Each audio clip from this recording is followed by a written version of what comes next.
ഇലാഹ ഇല്ലല്ലാഹ് എന്നൊരു മനുഷ്യൻ പറയുകയും സുമ്മ മാത അലാ ദാലിക് ആ വിശ്വാസത്തിലായി മരിക്കുകയും ചെയ്താൽ ഇല്ലാ ദഖലൽ ജന്ന അവർ സ്വർഗ്ഗത്തിൽ കടക്കുക തന്നെ ചെയ്യും. അല്ലാഹു നമുക്ക് സ്വർഗ്ഗപ്രവേശനം നൽകട്ടെ. അല്ലാഹുമ്മ അദ്ഖിൽനൽ ജന്ന വഅഇദ്നാ മിനന്നാർ. അല്ലാഹുവേ നരകത്തിൽ നിന്ന് കാക്കേണമേ, സ്വർഗ്ഗത്തിലേക്ക് പ്രവേശിപ്പിക്കണമേ. എന്താണ് ഈ ഹദീസിന്റെ അർത്ഥം? സാധാരണക്കാര് പറയുന്ന പോലെ എന്തും ചെയ്യാം, കലിമയിൽ നമ്മളൊക്കെ ലാ ഇലാഹ ഇല്ലല്ലാഹ് ചൊല്ലുന്നവരല്ലേ അങ്ങ് രക്ഷപ്പെട്ടു പോകും എന്നതിനർത്ഥമുണ്ടോ? എന്താണ് ഈ ഹദീസിന്റെ സാരം?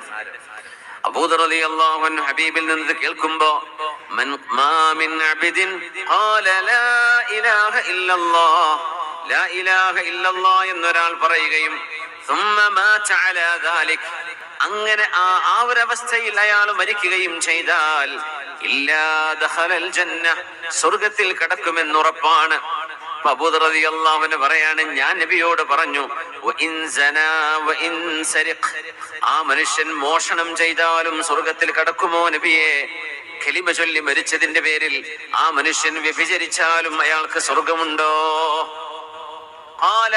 പുണ്യനബി പറഞ്ഞു വഇൻ സനാ വഇൻ സരിഖ്, അവൻ മോഷണം ചെയ്താലും വ്യഭിചരിച്ചാലും. അബൂദർ വീണ്ടും ചോദിച്ചു, നബിയെ അങ്ങ് പറഞ്ഞത് ലാ ഇലാഹ ഇല്ലല്ലാഹ് എന്നൊരു മനുഷ്യൻ ചൊല്ലുകയും അങ്ങനെ മരിക്കുകയും ചെയ്താൽ സ്വർഗമുണ്ടെന്നല്ലേ? വഇൻ സനാ വഇൻ സരിഖ്, ആ മനുഷ്യൻ വ്യഭിചാരം ചെയ്താലും മോഷണം ചെയ്താലും അങ്ങനെ തന്നെയാണോ? പുണ്യനബി പറഞ്ഞു വഇൻ സനാ വഇൻ സരിഖ് വഇൻ സനാ വഇൻ സരിഖ് വഇൻ സനാ വഇൻ സരിഖ്, അവൻ മോഷണം ചെയ്താലും വ്യഭിചരിച്ചാലും മോഷണം ചെയ്താലും വ്യഭിചരിച്ചാലും എന്ന് 3 തവണ പറഞ്ഞു. 4ാമത്തെ തവണ നബി തങ്ങൾ പറഞ്ഞു അലാ റഗ്മി അൻഫി അബീ ദർറിൻ, ഞാൻ ഈ പറയുന്നത് അബൂദറിന് ഇഷ്ടമായില്ലെങ്കിൽ പോലും അല്ലാഹു സ്വർഗ്ഗം കൊടുക്കും.